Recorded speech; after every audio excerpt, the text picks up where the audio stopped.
Eu vou trazer para você agora, esses dias agora, essa semana, né? Nós estamos vivendo aí uma repercussão muito grande de um caso de uma adolescente que foi abusada sexualmente por mais de 30 homens. Existe ainda uma discussão, foi ou não foi, havia o consentimento, complicado a situação, viu? Complicado essa discussão. E complicado por quê? Complicado porque 4 dias depois do caso, ela passou por um exame que não constatou a agressão. E aí? Aí existem vídeos que foram postados na internet e já tem gente contra. A menina apareceu com foto com pistola na mão, com fuzil. E aí tem gente que fala assim, aí ó, ela é vida louca. Vida louca pode. A gente vive realmente uma cultura do estupro. Isso é muito preocupante. Eu que tenho filhas mulheres, tenho 4 filhas mulheres. 3, desculpa. Tenho 3 filhas mulheres. Eu me preocupa isso. Porque quer dizer então, a menina apareceu com a foto com um fuzil. Meu Deus do céu, não vai jogar airsoft não! Oi, sai daí do airsoft, menina! Tirou a foto, apareceu no Facebook, pronto, pode estuprar. Parece que a sociedade está meio tapada, né?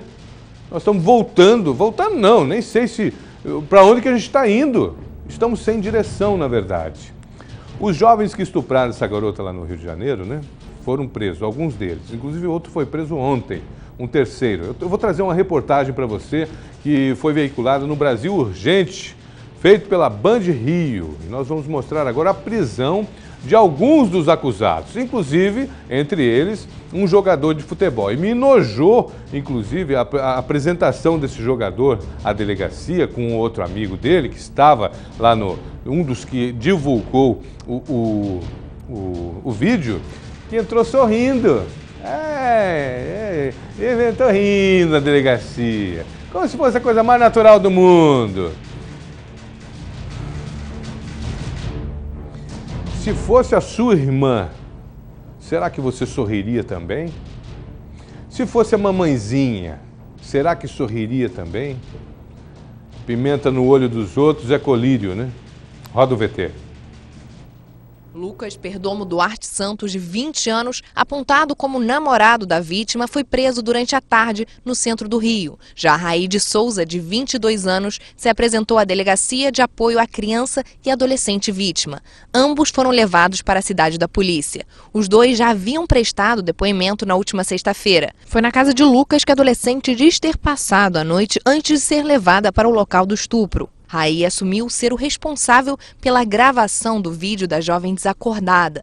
Ele é o rapaz que aparece rindo e acenando para as câmeras. Uma operação foi realizada em vários pontos da cidade em busca dos envolvidos. 4 suspeitos identificados pela polícia ainda estão foragidos. Rafael Assis Duarte Belo, de 41 anos, Marcelo Miranda da Cruz Correia, de 18 anos e Michel Brasil da Silva, de 20, são suspeitos de divulgar as imagens na internet. Além deles, também é procurado Sérgio Luiz da Silva Júnior, apontado como chefe do tráfico de drogas no Morro do Barão, onde ficava a casa onde a menina foi estuprada.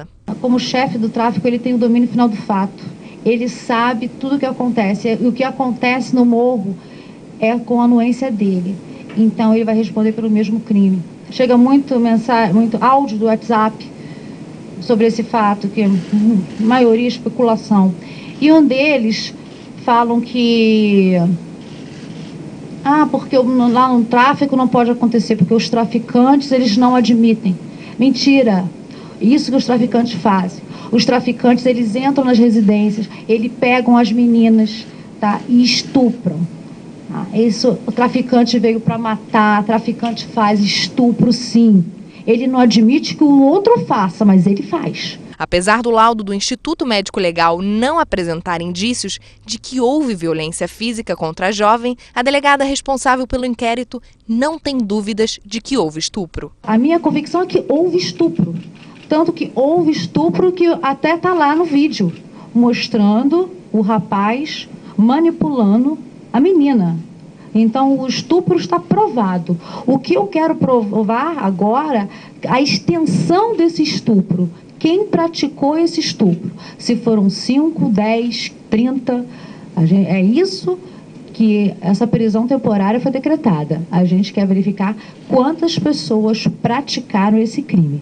Cristiana Bento assumiu o caso depois de Alessandro Thiers, titular da Delegacia de Repressão a Crimes de Informática, ser afastado a pedido da defesa da vítima, que o acusou de tentar criminalizar a menina. A advogada Heloísa Sami também não está mais à frente do caso. Ela foi dispensada pela família depois que a jovem passou a estar sob a proteção da Secretaria de Direitos Humanos do Estado. Nesta manhã, a menina foi até a secretaria para oficializar a entrada no programa de proteção à criança e adolescente ameaçado de morte. Familiares, incluindo o filho da adolescente, chegaram na mesma van, lotada de malas. O principal motivo para a entrada da jovem no programa são as ameaças que ela vem sofrendo. De acordo com a pasta, são de altíssima gravidade. Desta forma, a adolescente e a família dela não vão mais poder voltar para o bairro onde moravam e devem até ter que se mudar do estado. Isso é um processo que ele precisa ser rápido para assegurar que ela seja protegida, mas ao mesmo tempo precisa levar em conta a vontade das pessoas. Eles não podem ser mais violentados do que eles já foram, né, do que eles estão se sentindo por conta do crime todo que foi. Para o secretário, a menor se disse constrangida com a culpabilização que vem sofrendo. Ela tem uma reclamação muito grande da maneira como ela foi encarada como culpada e não como vítima, e ela está certíssima.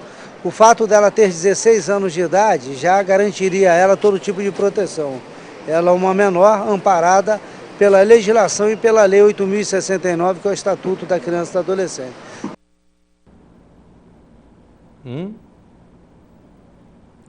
Está tão horrorizado quanto eu?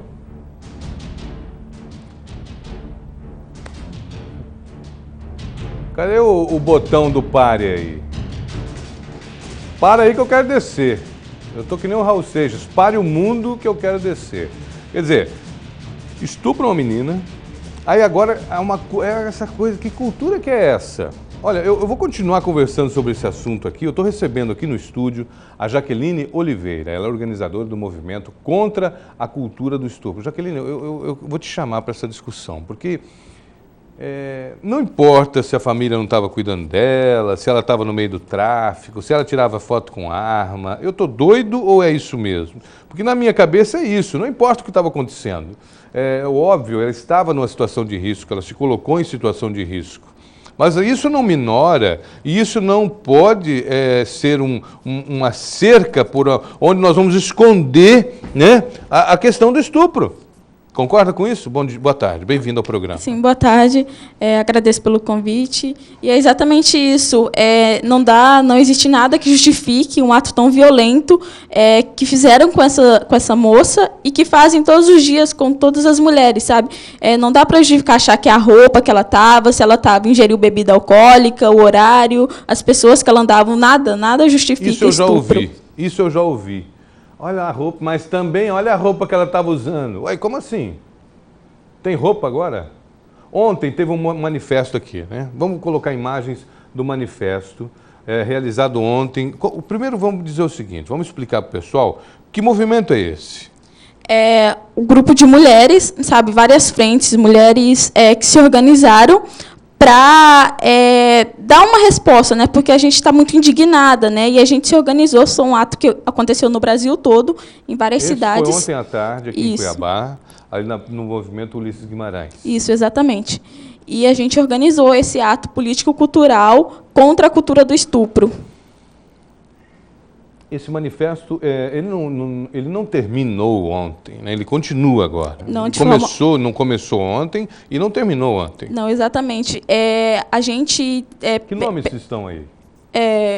São frases, cartazes contra a cultura do estupro, denunciando a violência contra as mulheres, dando exemplos do nosso cotidiano que fazem parte da cultura do estupro, né? Que aí são as cantadas, as piadas machistas. Senhoras e senhores, feche em mim aqui. Deixa eu fazer uma pergunta para você. Você que está me assistindo agora. Vou te dar 3 opções. Nós estamos no mês de junho, 2 de junho. tá? Então, passou 5 meses do ano, 5 meses. Nós começamos o 6º mês. Em 5 meses, quantas mulheres você acha que já foram estupradas em Mato Grosso? Vou te dar 5 meses, vamos botar aí 50 por mês, 5 vezes 5, 25. 250, vamos colocar 60, 6 vezes 5, 30, 300 ou quase 500? Quantas você acha? Vou passar um número estarrecedor. Mato Grosso, de janeiro a maio, 474 mulheres foram estupradas. É quase uma por dia, Jaqueline. Sim. Exatamente. E assim, esses são os números que o Estado tem. Ah, tem isso também, porque tem muito caso que não chega na delegacia. Exatamente. A gente sabe que os casos são muito maiores, porque existe ainda uma cultura do silêncio que faz com que muitas vítimas não denunciem, né? Porque tem a questão também do despreparo de muitos profissionais da saúde, sabe? O constrangimento que essas mulheres passam ao fazer uma denúncia. Então, assim, muitas não denunciam, sabe? Então, a gente sabe que o número, infelizmente, ele é muito maior. Quando a gente está falando em cultura do estupro, nós estamos falando do quê? Desse tipo de comentário, olha a roupa que ela estava usando, do que mais? O que é essa cultura? Ditados populares, sabe aquele ditado que fala que segure as suas cabras porque o meu bode está solto, sabe? Então, assim, são uma série de situações no dia a dia, sabe, que naturalizam esse tipo de violência. E aí estão nas cantadas de rua. Olha a foto dela lá com o fuzil na mão. Fuzil. Não justifica, né? De forma alguma. Olha lá. Nesse caso aí, houve o estupro? Houve o estupro, Por quê? Tá mais do que comprovado, porque além do relato da vítima, que já é uma prova em si... Que ela não queria. Exatamente, ela não tinha condições de falar sobre se ela queria ou não, sabe? E também existem os vídeos que os próprios estupradores filmaram e colocaram na internet. Então, assim, tá mais do que comprovado que houve sim um estupro. E o laudo olha não... a cara do malaco aí. Ele não mostrou porque, passado um tempo do ato, não indica, sabe? O corpo... Olha o comentário. Amassaram a mina. Exatamente. Entendeu ou não entendeu? Olha lá a foto. Esse vídeo da esquerda aí do vídeo é revoltante. É revoltante. Se você assistiu, é revoltante. Quem assistiu e não se indignou está doente, vai buscar tratamento. Se você assistiu esse vídeo aí e não ficou indignado, revoltado, você tem que buscar arruma um jeito de buscar um tratamento psicológico aí, gente. Porque é revoltante. Esse aí, ó. Estava rindo na delegacia no primeiro dia, né? É revoltante. Como é que você vê essas atitudes, Jaqueline? Assim, a gente se indigna muito, sabe? Porque não basta o ato violento que fizeram e ainda riem, sabe? Zombam da nossa cara. E tem uma série de pessoas que estão do lado dessas pessoas, sabe? Ou seja, desacreditar na nossa fala, sabe? É naturalizar a violência como se fosse algo banal. Porque o terrível é que o estupro pode acontecer dentro do casamento. Sim. Se a esposa não consentir na relação sexual, é estupro. Sim. A relação sexual sem o consentimento de uma das partes é estupro. É estupro. Exatamente. E assim, existe muito a visão de que o estuprador é aquele monstro que sai na rua e ataca mulheres. Não, as estatísticas estão aí mostrando. Esse é o maníaco sexual. Exatamente. Sabe? Esse é o maníaco sexual. E 70% são pessoas próximas a nós, sabe? É um parente, é um tio, é um vizinho, é o pai, Você o conhece avô. pessoas que foram vítimas dessa violência? Sim, conheço. Várias, tenho várias amigas, sabe? Os relatos são chocantes, assim, é de gente que a gente menos espera, sabe? Que a gente ama e que faz isso com a gente. Eu tenho 2 sonoras, 2 entrevistas que foram feitas ontem ao longo ali do manifesto, que é com a Vera Bertolini, que é professora, e com a Ana Gabriela Santana, que é representante da Frente Feminista. Vamos ouvir as duas e a gente volta a conversar sobre esse assunto aqui. Roda o VT. Justamente isso que as pessoas não fazem, as pessoas não se mobilizam pelas outras, elas só se mobilizam quando acontece um caso na nossa família, quando é comigo eu vou me mobilizar, mas ao contrário, a gente tem que fazer por todo mundo, porque tem gente que ainda não tem voz, tem gente que ainda não tem coragem de falar, tem gente que ainda não consegue falar, porque não é só ir lá e denunciar, tem muitas coisas que fazem a vítima não querer denunciar, então é muito importante a gente se mobilizar, falar por quem ainda não consegue, e é meio que o nosso papel, ser solidária com a outra irmã que está passando por uma situação que talvez não atinja a gente. Na real, atinge todas as mulheres, mas em níveis diferentes. E quando acontece um caso desse, de 33 pessoas com uma moça, meio que leva a uma mobilização tão grande. Mas, na verdade, o feminismo está sendo mostrado há muito tempo. É que quando acontece isso, que ele ganha mais voz. Só que, na verdade, a gente está há muito tempo tentando mostrar isso já. Bom, eu acho que a primeira questão que a gente precisa refletir é que não existe uma cultura do estupro. Eu acho que tem alguns chavões que a gente precisa desmontar. Existe a cultura do patriarcado, né, que vai empoderar em demasia os homens e vai retirar, então, poder e autoridade das mulheres, promovendo, então, a sua subalternidade e práticas de violência, dentre elas o estupro. Bem, esse ato, né, ele é extremamente significativo porque ele vem no sentido de dar visibilidade a uma cena que nós já não toleramos.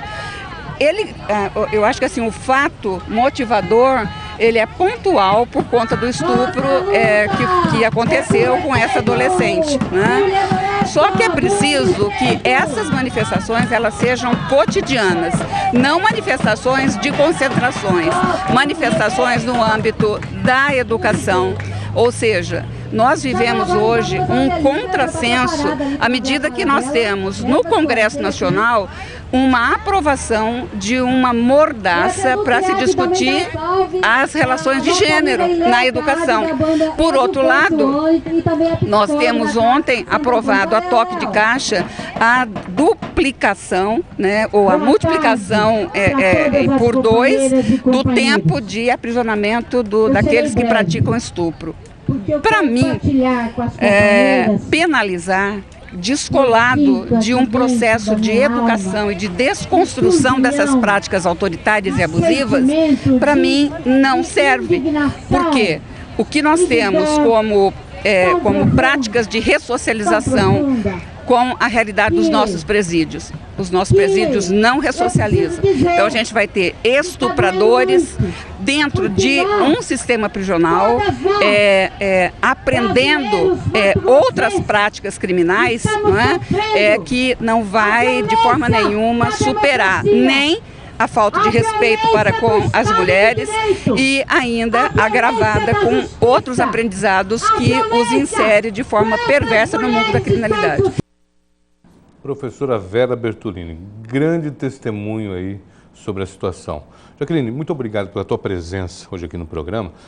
A pessoa que queira participar desse movimento, queira se engajar nessa luta, qual é o caminho, como é que ele encontra o movimento, como é que acontece tudo isso?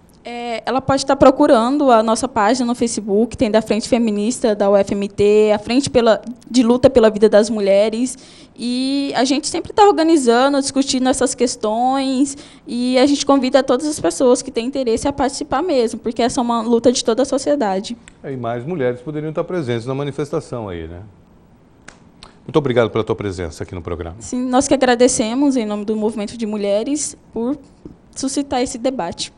Importantíssimo. Agora você que acredita que é comum ou que é normal isso, você que já falou essa frase, olha, prenda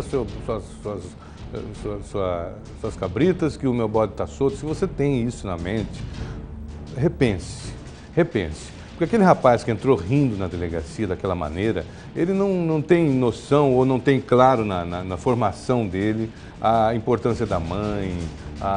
Agora não está rindo, né? Porque agora está preso, mas quando foi lá depor, entrou rindo. Aí, ó, olha ele no dia que foi depor lá. Quer dizer, e se fosse a mãe dele? A gente precisa ter empatia. Empatia é colocar-se no lugar do outro. E se fosse mamãe, e se fosse minha irmã, e se fosse minha filha, minha sobrinha, enfim. Um cara desse, ele não tem nada, né? Não tem isso. Ele não tem isso formado no caráter dele, não foi forjado no caráter dele esse tipo de situação. Agora, quando o pai faz uma brincadeira imbecil dessa, prenda sua cabrita porque o meu bode está solto na frente do filho, ele está criando um caba desse aí, que vai rir depois de uma situação como essa, que vai fazer vai fazer uma chacota. Depois do caso esse do Rio de Janeiro, teve na internet, nas redes sociais, uma divulgação terrível de uma menina que bebeu todas, tomou todas as drogas do mundo numa boate aqui em Cuiabá, numa casa noturna, desmaiou e quando acordou, ou quando foi encontrada pelas amigas, ela havia sido abusada. Ela havia sido abusada. Então você vê, ela não viu, ela estava desmaiada simplesmente e de repente foi encontrada naquela situação. Então vamos repensar o que estamos fazendo, como estamos trabalhando e trabalhando essa questão dentro da nossa casa. Como que nós estamos trabalhando essa questão com os nossos filhos e como que nós encaramos um caso como esse. Você se indignou com a menina do Rio de Janeiro? Você pensou que poderia ser sua filha, sua irmã, sua mãe ou qualquer membro da sua família ou alguém que você goste e queira? Pense nisso e vamos mudar essa situação.